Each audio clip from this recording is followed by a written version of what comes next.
vanoggend, ook aan besoekers wat vandag hier by ons is. Baie welkom aan elkeen van julle. Ons glo en vertrou dat die Here vandag by hierdie spesiale erediens by ons sal wees. Ons het die voorreg vanoggend om aan die tafel van die Here te kom aansit, om in ons geloof opnuut weer versterk te word en bemoedig te word vir elke dag se lewe. Mag die Here dan ook vandag by ons wees, sodat ons ook hierdie groot gawe van in sy hand uit sal ontvang.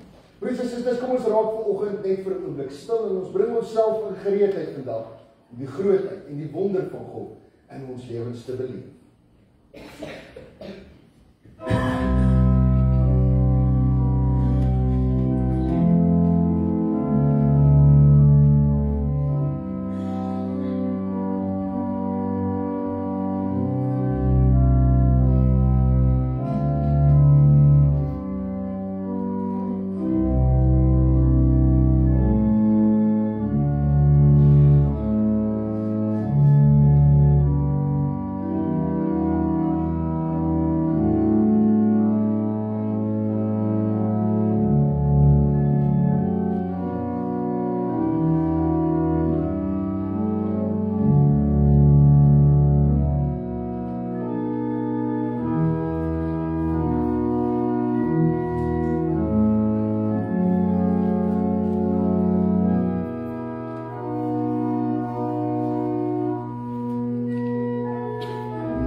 Beskerm ek.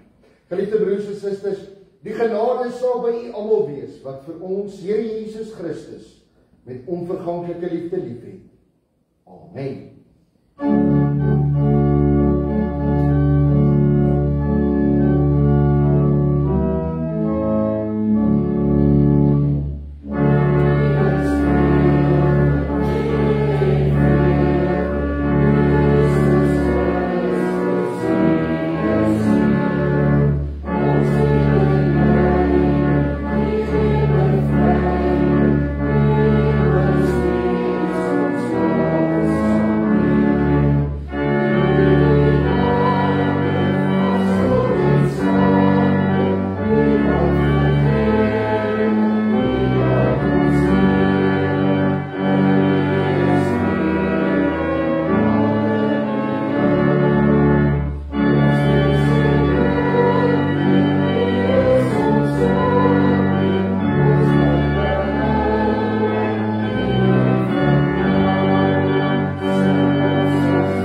vandag saam met die woord van die Here uit die Nuwe Testament uit die Evangelie soos wat Lukas dit vir ons weergee.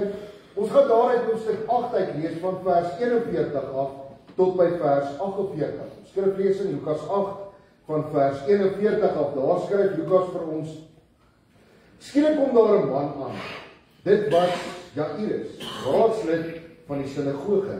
Hy het op sy knieë voor Jesus se voete geval en hom gesmeek om na sy huis toe te kom, want sy enigste dogter het op sterwe gelê. Sy was omtrent 12 jaar oud. Op pad daarheen die mense om Jesus saamgedrom. Onder hulle was 'n vrou wat al 12 jaar lank aan bloedvloeiing gely het. Sy het alles wat sy gehad het aan dokters uitgegee, maar niemand kon haar gesond maak nie. Sy het nader gekom en van agter af aan die soem van sy klere geraak, en haar bloedvloeiing het onmiddellik opgehou. Jesus vra toe: Wie het my aangeraak? Toe almal ontken dat hulle is, sê Petrus: Here, die mense drink tog rondom die saal en druk teen nie. Maar Jesus sê: Iemand het my aangeraak, want ek het agtergekom dat haar krag van my uitgegaan het. Toe die vrou sien hy weet dit is sy, het sy van angs gebewe en voor hom neergeval. Daarvoor al die mense vertel sy hom toe waarom sy hom aangeraak het en hoe sy onmiddellik gesond geword het. Toe sê hy: Dogter, jou geloof het jou gered. Gaan in vrede. Ons lees dit tot sover, geliefde broers en susters. Die Here Jesus self sê dat 'n mens leef nie net van brood nie, maar van elke woord wat uit die mond van God kom.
Vandag praat ons 'n bietjie oor wortels. Nou sien ek die kinders sit met sulke groot oë, gaan dominee nou vanoggend my ouers dwing om my te laat wortels eet. Nee, dis glad nie waaroor dit gaan nie. Ons almal praat vandag oor worteltjies en oor die eet van worteltjies. Nou sien jy op die bord is daar hierdie prentjie van 'n hasie. En daar sit hierdie hasie in die middel van 'n see van wortels. Nou ek het hierdie prentjie soos hulle in Engels sê baie gekrop net sodat hy op die skerms kan inpas.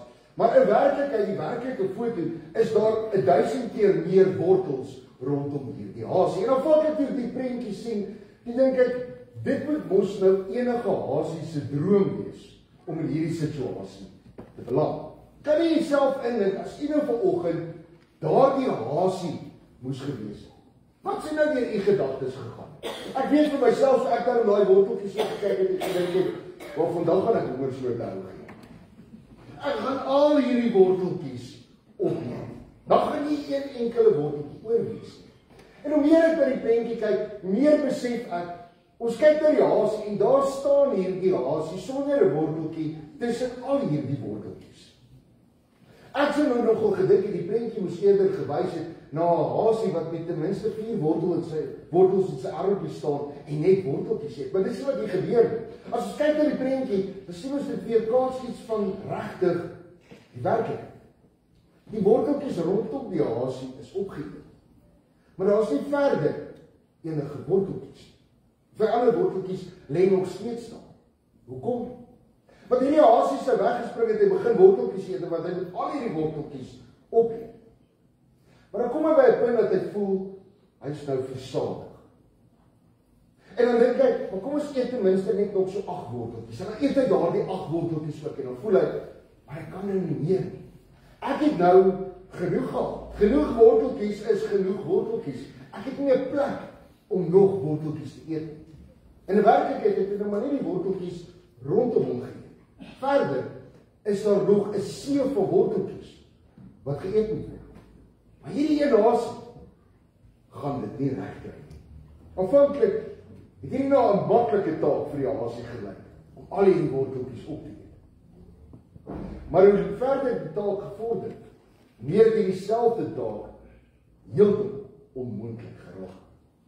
Geliefde broers en susters, ek dink hierdie prentjie beeld ook iets uit van een my lewe.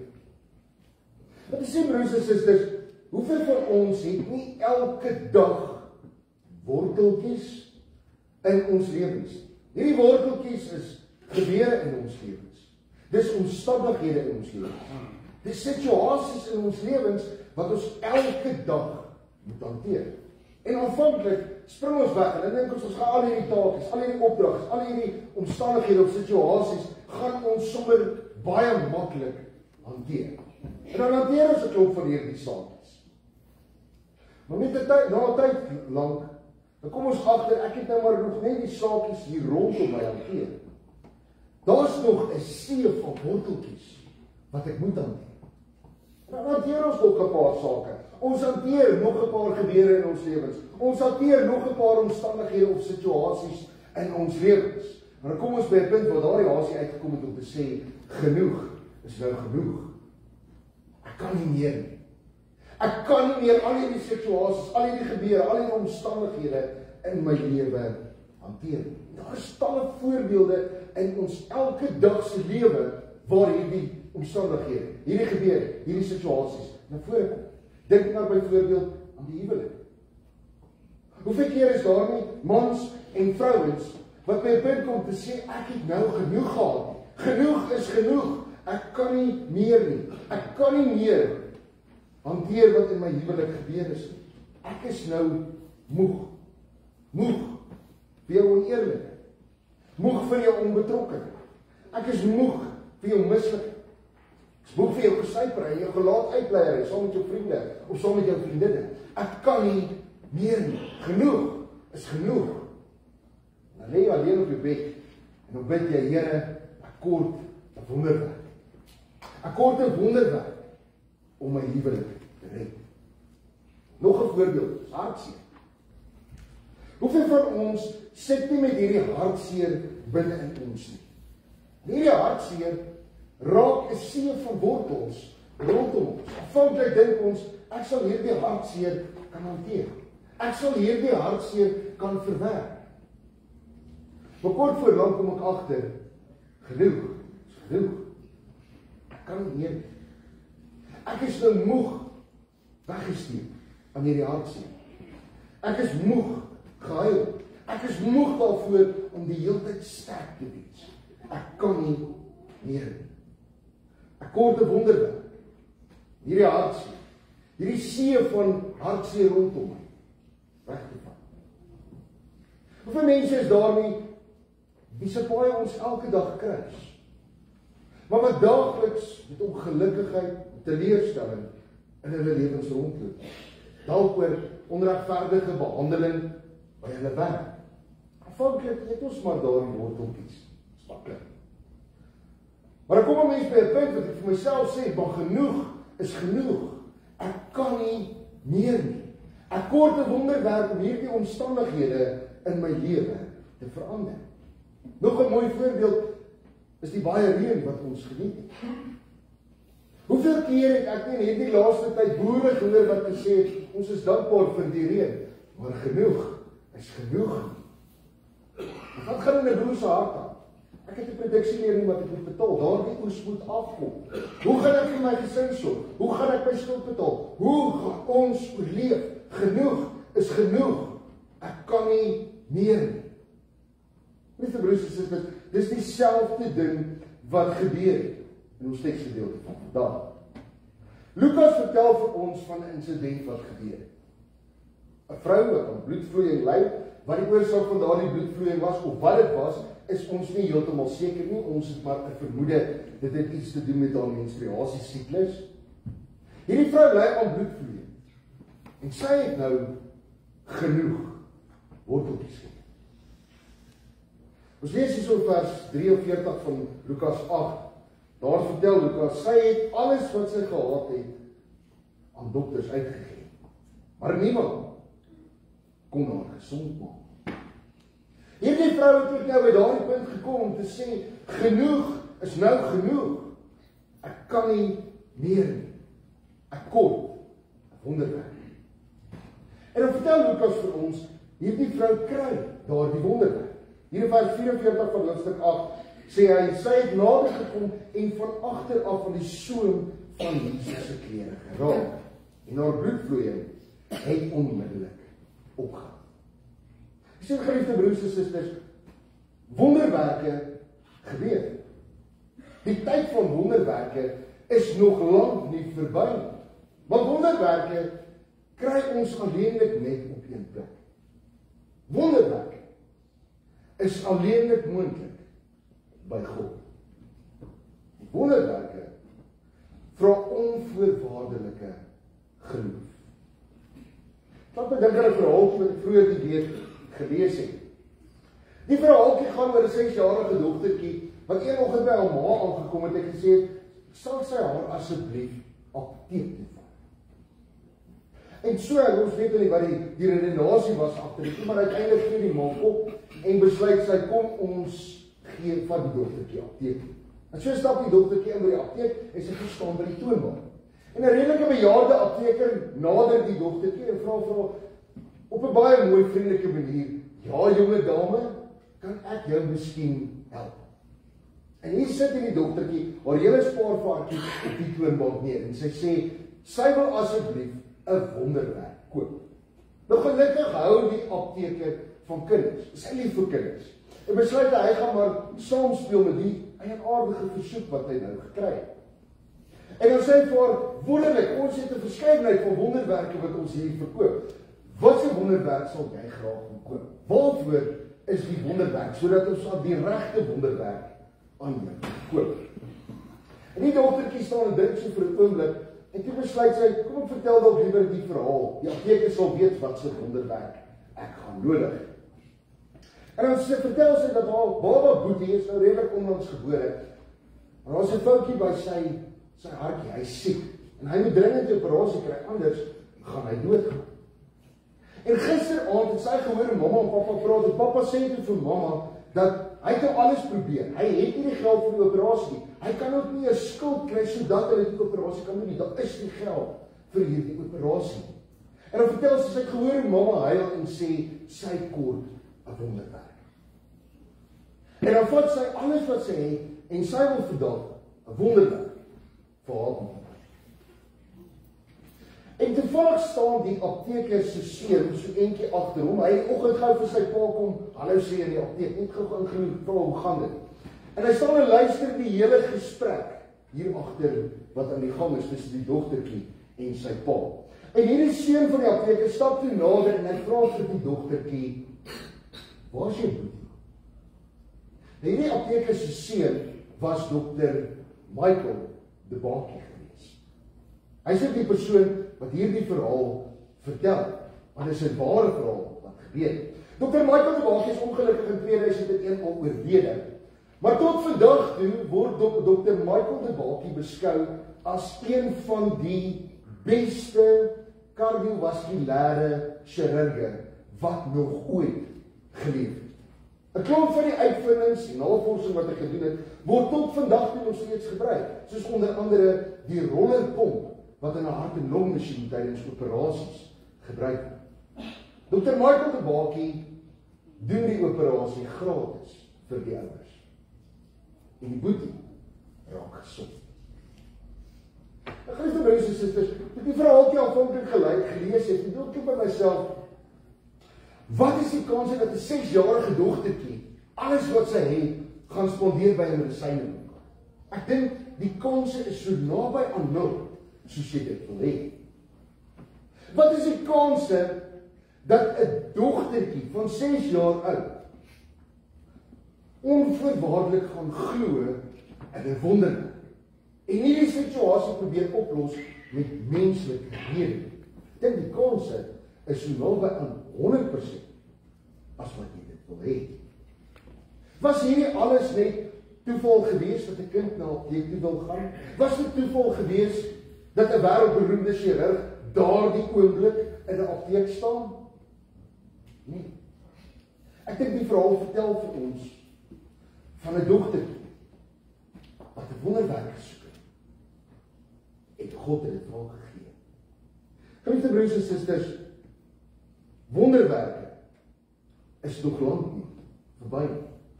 Wonderwerke gebeur elke dag rondom ons. Al wat dit vra is onvoorwaardelike geloof in die Here. Jesus se woorde aan hierdie vrou nadat sy genees is, vers 48 is: Dogter, jou geloof het jou gered. Jou geloof het 'n wonderwerk met jou laat gebeur. Gaan in vrede. Lieve broers en susters, sit jy vanoggend hier in die middel van 'n see vol worteltjies. Sit jy vanoggend hier en jy is moeg worteltjies gedoen. Jy's moeg gesukkel. Jy's moeg gehuil. Jy's moeg om teleurgestel te word. Genoeg. Stel vandag vir jou genoeg. Jy kan nie meer. Hierdie verhaal wat Lukas vir ons vertel, wat die Here Jesus Christus gedoen het, gee vandag vir jou hoop. Genoeg. Stel genoeg. Maar daar is uitkoms. Daar is altyd uitkoms. Wanneer ons onvoorwaardelik in geloof na die Here toe gaan. Vandag vier ons nagmaal. Die nagmaal is 'n herinneringsmaaltyd wat ons herinner aan Jesus Christus wat gesterf het aan 'n kruis. En deur sy sterwe vir ons dan verlossing bewerkstellig het. As ek glo dat Jesus Christus aan daardie kruis gesterf het vir my sonde en ek bevry is, kom jy vandag na hierdie nagmaaltafel toe. Want dis vir jou 'n geloofshandeling. Dis iets wat jy doen uit jou geloof. Maar hier by hierdie nagmaaltafel word jy vanoggend 'n paar vrae gevra. Jy word vrae gevra soos: glo jy dat God jou vandag kan help in die see van wortels wat jou omring? Glo jy dat God vir jou uitkoms kan gee? Glo jy dat God vir jou vertroosting kan gee? Glo jy dat God jou omstandighede kan verander, of selfs die hardste omstandighede in jou guns kan tel? Glo jy dat God jou ken en dat God vanoggend verstaan hoe jy voel? Dat God vanoggend verstaan dat jy van genoeg is gewoon net genoeg. Kom dan vanoggend na hierdie tafel en bring jou sak vol wortels saam. Want dis hier by hierdie tafel, wanneer ons in geloof by hierdie tafel kom aansit, dat die Here vir ons dieselfde woorde sê as wat Jesus vir daardie vrou gesê het. Gaan in vrede. Gaan in vrede, want hier vanaf is ek elke dag by jou. Ek dra jou deur die lewe. Ek vat die sak wortels wat jou vandag omring. Want ek het die prys vir jou alreeds betaal. Geliefde broers en susters, wonderwerke bestaan. So vir die menslik te probeer redeneer. Wonderwerke is daar. Jy kan 'n wonderwerk by God gaan soek. Vra daarna en geloof. Wanneer genoeg vir jou genoeg raak in die lewe, onthou net, geloof is ook genoeg. Amen. Geliefdes in ons Here Jesus Christus, luister hoe ons Here Jesus Christus die heilige nagmaal ingestel het, soos die apostel Paulus dit in sy eerste brief aan die Korintiërs weergegee het. Ek het van die Here ontvang wat ek ook aan julle oorgelewer het. Die Here Jesus het in die nag waarin hy oorgelewer is, brood geneem en nadat hy God daarvoor gedank het dit gebreek en gesê: dit is my liggaam. Dit is vir julle. Gebruik dit op my gedagtenis. Net so ook het hy na die maaltyd die beker geneem en gesê: hierdie beker is die nuwe verbond wat deur my bloed beseël is. Gebruik dit elke keer as julle daaruit drink. tot my gedagtenis. Elke keer as julle van hierdie brood eet en die beker drink, verkondig julle die dood van die Here totdat hy kom. Elkeen wat op 'n ongepaste wyse van die brood eet of van die beker van die Here drink, sal skuldig wees aan sonde teen die liggaam en die bloed van die Here. Maar elkeen moet eers homself ondersoek voor hy van die brood eet en uit die beker drink, want hy wat eet en drink sonder om te besef dat dit die liggaam van die Here is, bring daardeur 'n oordeel oor homself. Ons glo en bely dat ons verlosser, Jesus Christus, die sakrament van die heilige nagmaal ingestel het, om die te voed en te onderhou wat hy opnuut gebore laat word het, en in sy huisgesin, die kerk, ingeleid het. Die wat opnuut gebore is, besit na hulle liggaamlike en tydelike lewe ook 'n geestelike en hemelse lewe. Die eerste besit hulle van hulle geboorte af, soos alle ander mense. Die tweede is aan hulle gegee deur die nuwe geboorte wat plaasvind deur die woord van die evangelie. In die gemeenskap van die liggaam van Christus. Nie alle mense besit hierdie lewe nie, maar slegs die uitverkorenes van God. Vir die liggaamlike en aardse lewensonderhoud voorsien God aan ons gewone aardse brood. Die gewone brood word, net soos die aardse lewe, aan alle mense gegee. Maar om die geestelike en hemelse lewe wat die gelowiges besit te onderhou, het hy vir hulle die lewende brood uit die hemel gestuur, naamlik Jesus Christus. Hy voed en onderhou die geestelike lewe van die gelowiges as hy geëet word. Dit wil sê, deur die geloof geestelik toegeëien en aangeneem word. Om hierdie geestelike en hemelse brood vir ons uit te beeld, het Christus bepaal dat aardse en sigbare brood die sakrament van sy liggaam en wyn, die sakrament van sy bloed sal wees. Hiermee gee hy ons te kenne, so seker as wat ons die sakrament ontvang en in ons hande hou, dit moet ons mond eet en drink en hierdie brood en wyn ons aardse lewe onderhou. Net so seker ontvang ons deur die geloof vir ons geestelike lewe, ware liggaam, ware bloed van Christus, ons enigste verlosser. Dit staan dus bo alle twyfel vas dat Jesus Christus nie te vergeefs hierdie sakramente ingestel het nie. Hy doen dit immers in ons, alles wat hy vir ons met hierdie heilige tekens uitbeeld. Hoe dit gebeur, gaan ons verstand te bowe en is vir ons onbegryplik, omdat die werking van die Heilige Gees verborgen en onbegryplik is. As ons derhalwe sê dat wat deur ons geëet en gedrink word, die eie natuurlike liggaam en die eie bloed van Christus is ons nie verkeerd nie. Die manier waarop ons dit nuttig, is egter nie met die mond nie, maar met die Gees, deur die geloof. Al bly Christus dus altyd sit aan die regterhand van sy Vader in die hemel, hou hy tog nie op om ons deur die geloof aan hom deel te laat hê nie. Die nagmaal is 'n geestelike maaltyd waarin Christus homself en al sy gawes aan ons gee, en ons laat deel kry aan homself in die verdienste van sy lyding en sterwe. Hy voed en versterk ons geestelike lewe en vertroos ons in ons troosteloosheid wanneer ons sy liggaam eet. Net so verkoop en verfris hy ons geestelike lewe wanneer ons sy bloed drink. Verder vorm hierdie sakramente wat deur hulle uitgebeeld word 'n eenheid. Maar nie alle mense wat die sakramente gebruik ontvang wat daardeur uitgebeeld word nie. 'n goddelose en ongelowige mens ontvang wel die tekens, maar nie wat daardeur uitgebeeld word nie. En so bring hy op sy 'n oordeel oor homself.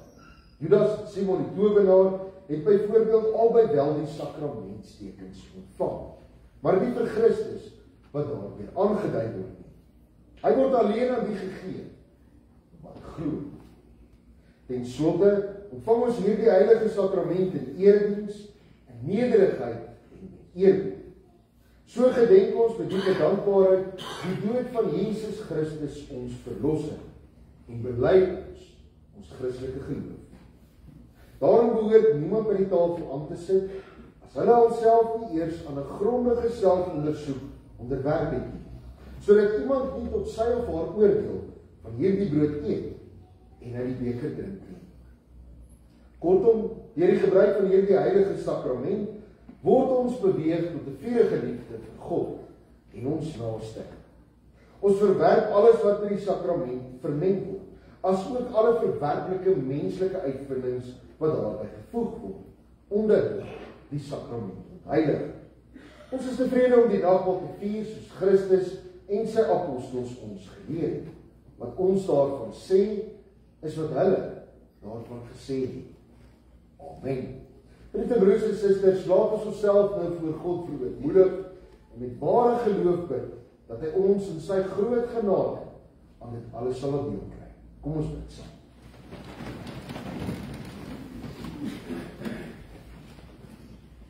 Dierbare Hemelvader,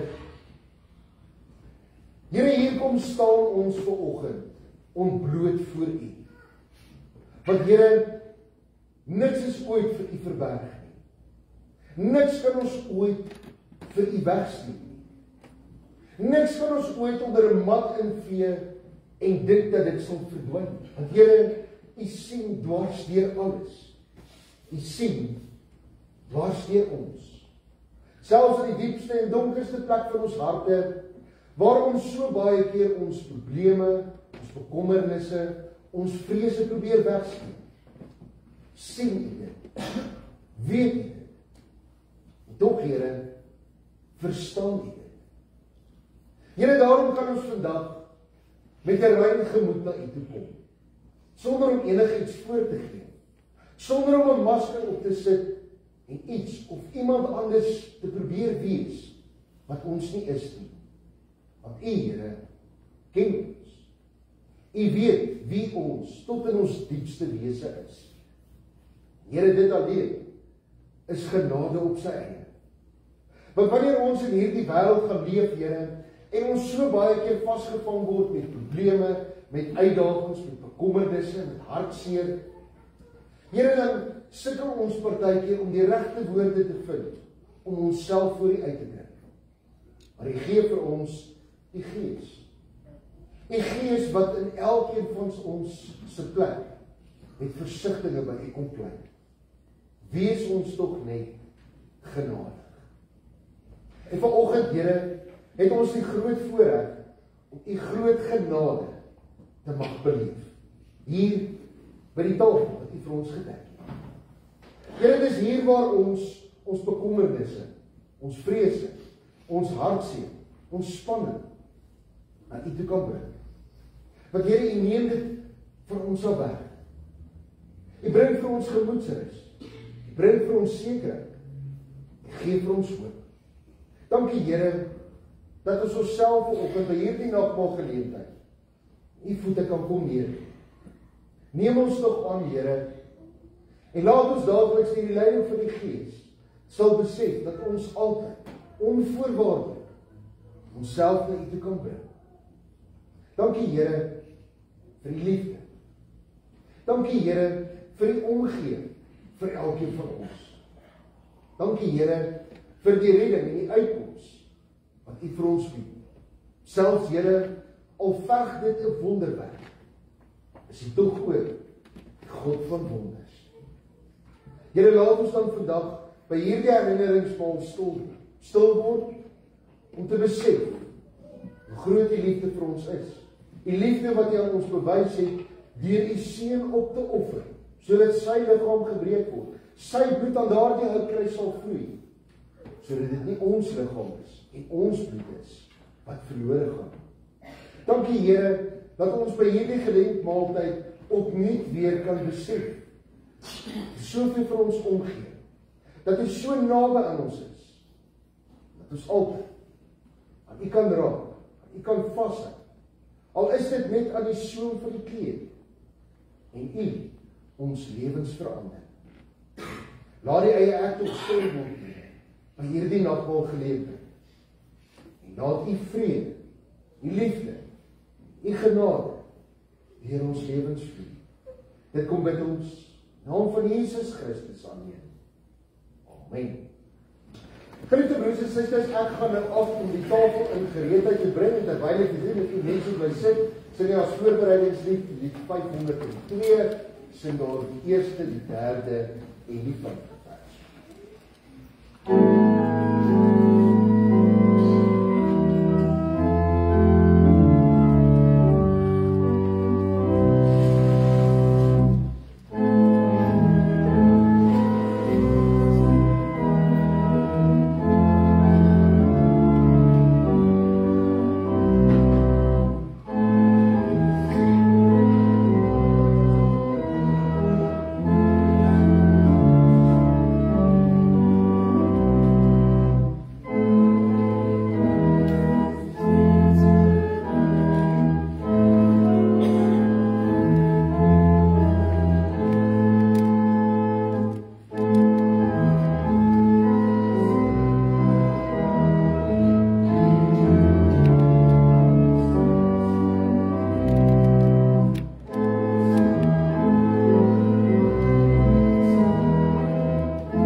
Omdat nou met die ware hemelse brood, naamlik Christus, gevoed te word, moet ons geen verwagtinge van die brood en die wyn as sodanig koester nie.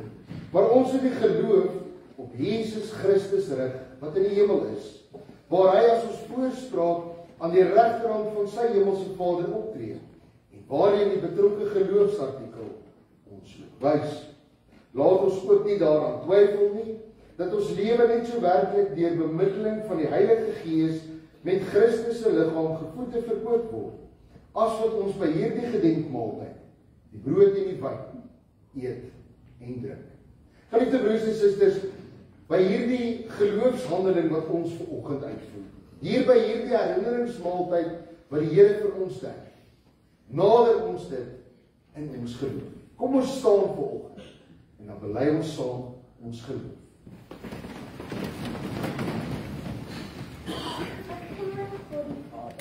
Die Almagtige, die skepper van die hemel en die aarde, en in Jesus Christus, sy enige gebore Seun, ons Here, wat ontvang is van die Heilige Gees, gebore is uit die Maagd Maria, wat gelei het onder Pontius Pilatus, gekruisig is en gesterf het, en begrawe is en ter helle neergedaal het, wat op die 3de dag weer opgestaan het uit die dode, wat opgevaar het na die hemel, en sit aan die regterhand van God, die Almagtige Vader, van waar hy sal kom om te oordeel, die wat nog lewe en die wat reeds gesterf het. Ek glo in die Heilige Gees, ek glo aan 'n heilige algemene Christelike kerk, die gemeenskap van die heiliges, die vergifnis van sondes, die opstanding van die vlees en die ewige lewe. Amen.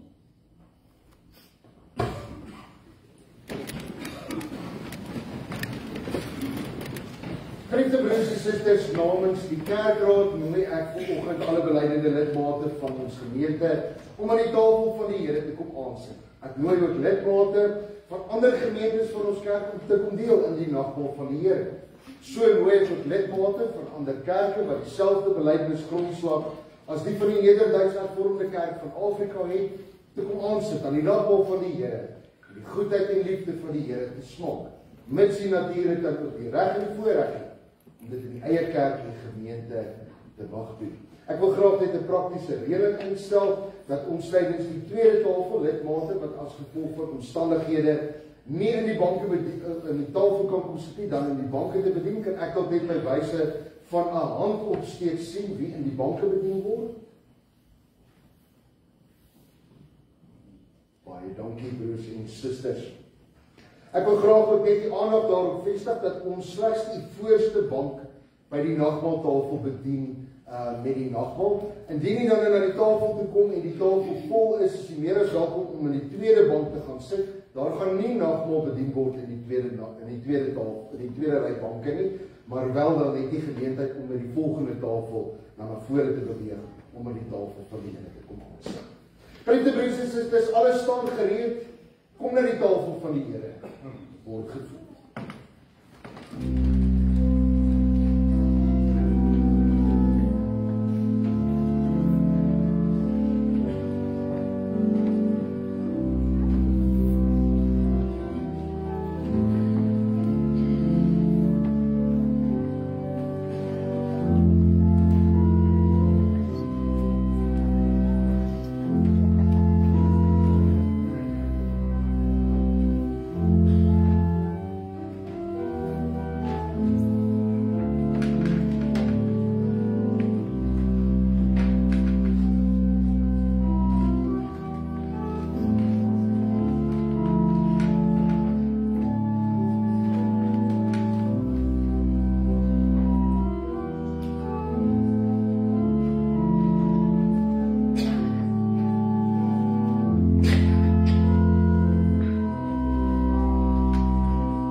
Die brood wat ons breek is ons gemeenskap aan die liggaam van Christus. Neem dit Eet dit en doen dit tot sy gedagtenis.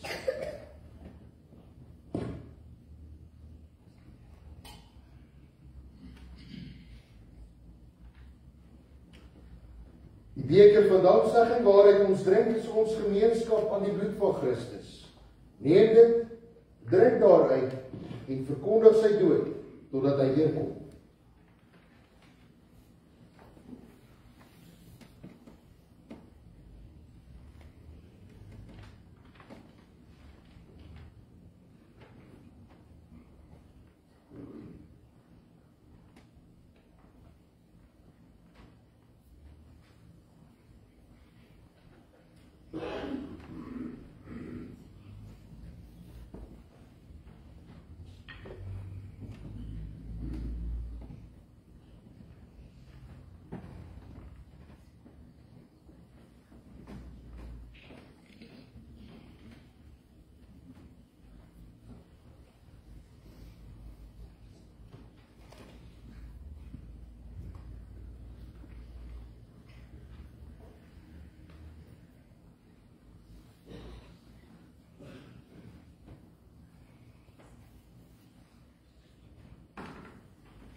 Geliefde broers en susters, na elke tafel gaan ons 'n vers sing van Vonk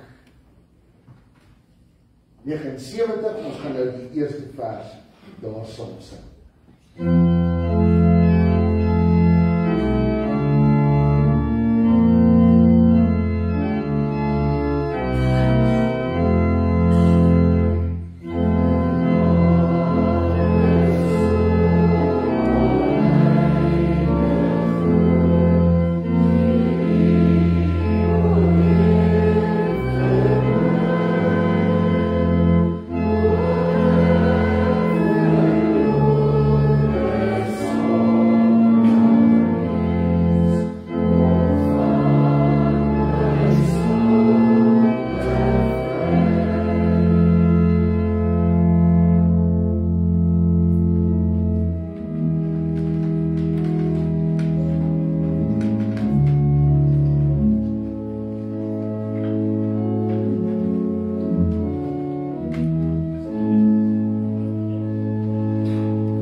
Die Here sit nie die beste van die lewe aan ons voor. Kom na die tafel van die Here en kom smaak die goedheid van God.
Die brood wat ons breek is ons gemeenskap aan die liggaam van Christus. Neem dit, eet dit en doen dit tot sy gedagtenis.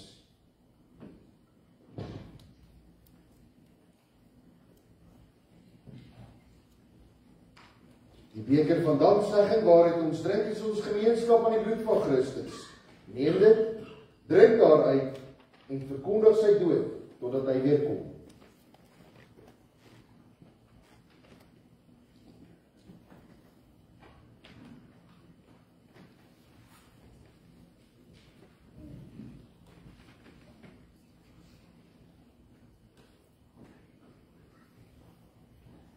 Soos U wil, Heer, laat dit gebeur.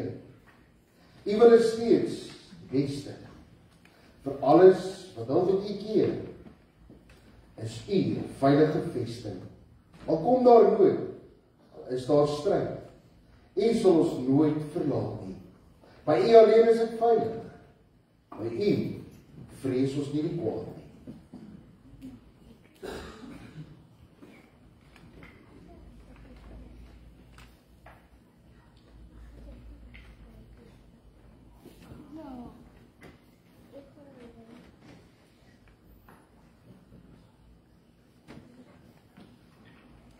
Broers en susters, ons sing nou die tweede vers van Vonk 79.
Geliefde broers en susters, die Here voed elkeen van ons op sy tyd.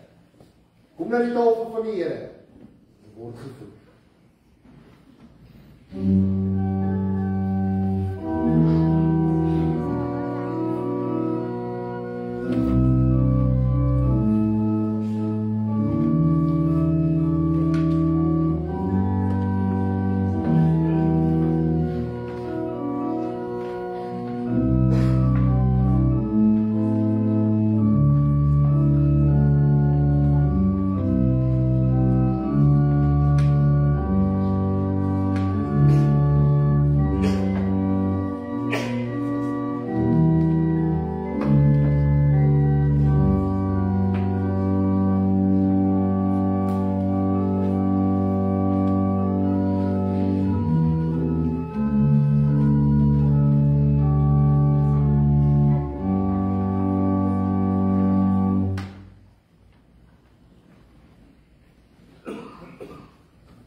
Is ons gemeenskap aan die liggaam van Christus. Neem dit, eet dit, doen dit tot sy gedagtenis.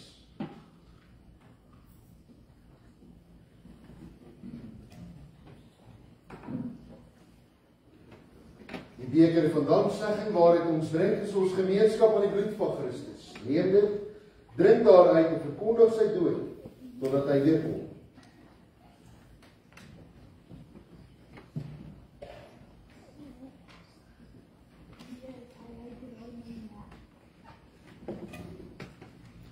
Jesus neem die sondaars aan, bring hom almal hierdie tyding. Die wat op die dwaalweg gaan van die sonde en verleiding. Die is hy oral begaan. Jesus neem die sondaars aan.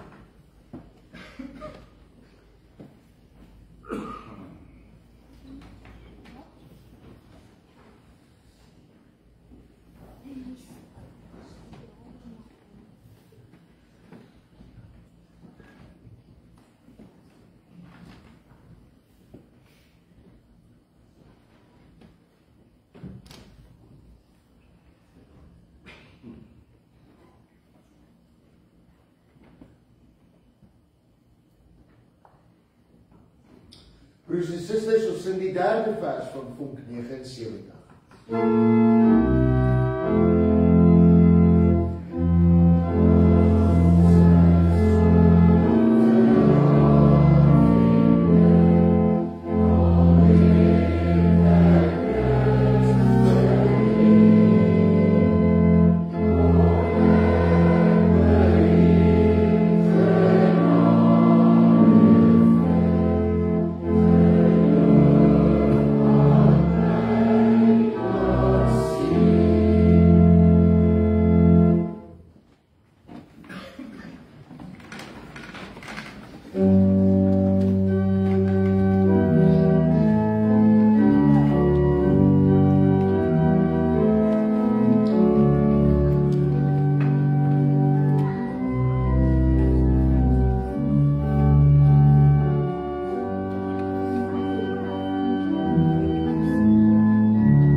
Geliefde gemeente, kom na die tafel van die Here en word gevoed.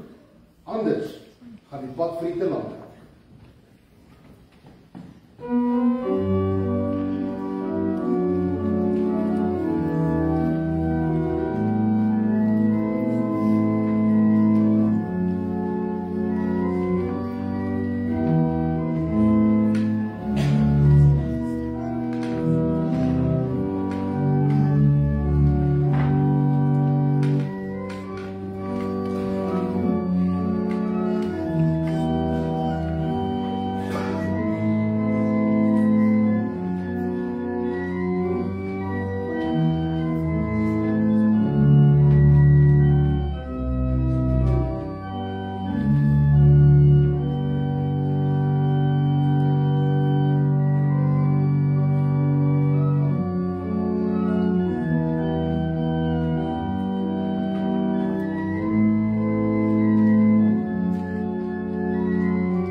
Oop hier aan die tafel, is daar dalk lidmate wat nog nie geleentheid gehad het om aan die tafel van die Here aan te sit nie.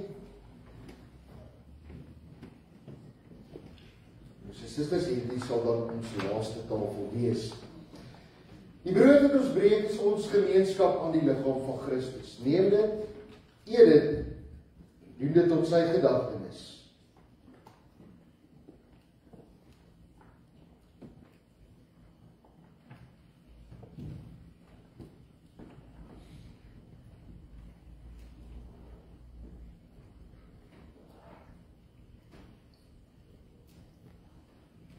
Die beker van danksegging waaruit ons drink is ons gemeenskap aan die bloed van Christus. Neem dit, drink daaruit en verkondig sy dood, totdat hy weer kom.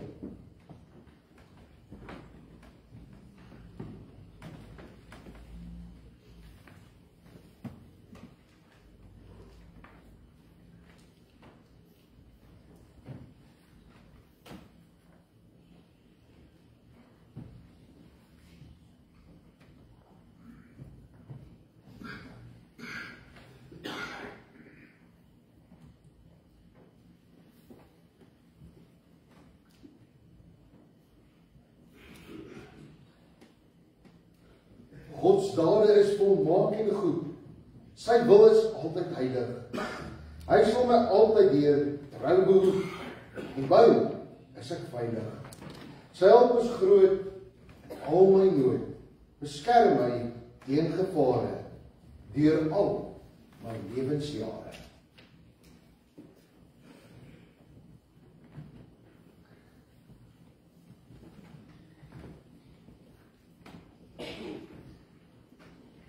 Geliefde broers en susters, ons sing die 4de vers van Vonk 79.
Geliefdes in ons Here Jesus Christus, aangesien die Here ons nou aan sy tafel gevoed en verryk het, laat ons almal saam in dankbaarheid sy naam prys, deur elkeen soos volg in sy en haar hart te spreek. Ek wil die Here loof. Met alles wat in my is, wil ek sy heilige naam loof. Ek wil die Here loof en nie een van sy weldade vergeet nie. Dit is hy wat al my sonde vergewe, wat al my siekte genees, wat my red van die graf en my met liefde en ontferming kroon. Barmhartig en genadig is die Here, lankmoedig en vol liefde. Hy sal ons sonde nie bly toereken en nie vir ewig toornig bly nie. Hy handel met ons nie volgens ons sondes nie, vergeld ons nie vir ons ongeregtighede nie. Want so groot as die afstand tussen hemel en aarde is, so groot is sy liefde vir die wat hom dien. So ver as die ooste van die weste af is, so ver verwyder ons oortredinge van ons af. So Vader hom ontferm oor sy kinders, so ontferm die Here hom oor die wat hom dien. Hy het sy eie seun nie gespaar nie, maar hom oorgelewer om ons almal te red. Sal hy ons dan nie al die ander dinge saam met hom skenk nie? Maar God bewys sy liefde vir ons juis hierin, dat Christus vir ons gesterf het, toe ons nog sondaars was. Aangesien ons nou vrygespreek is op grond van sy versoeningsdood, staan dit soveel vaster, dat ons deur hom ook van die straf van God gered sal word. Aangesien ons, toe ons nog vyande was, deur die dood van sy seun met God versoen is, staan dit soveel vaster, dat ons, nou dat ons versoen is, deur die lewe van sy seun gered sal word. Daarom sal ek met my mond en hart die Here loof, van nou af, tot in ewigheid. Amen. Geliefde broers en susters, as 'n slotsang sing ons die 275. Ons sing daar die eerste en die tweede vers, en ek wil graag die twee verse aan die voorhou. O God van Jakob, deur u hand word steeds die volk gevoed. U het wel eer op see en land, ons Vader behoed. Ons dank en smeekgebede gaan tot u genade troon. Wil ons en ook ons kroos voortgaan, die guns, die trou betoon. Ons sing as 'n slotsang, ook as 'n gebedsaam die 275. Ons sing daar die eerste en die tweede vers.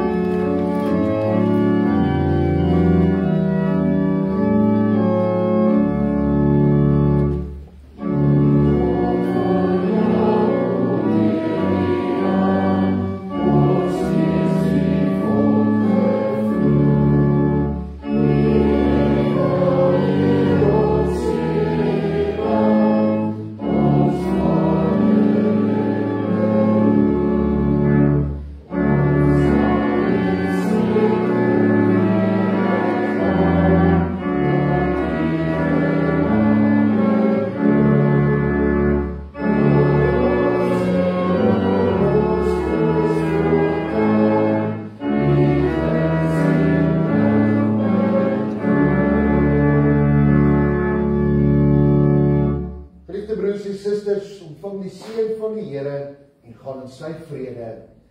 Die Here sal u seën en u beskerm. Die Here sal tot u redding verskyn en u genadig wees.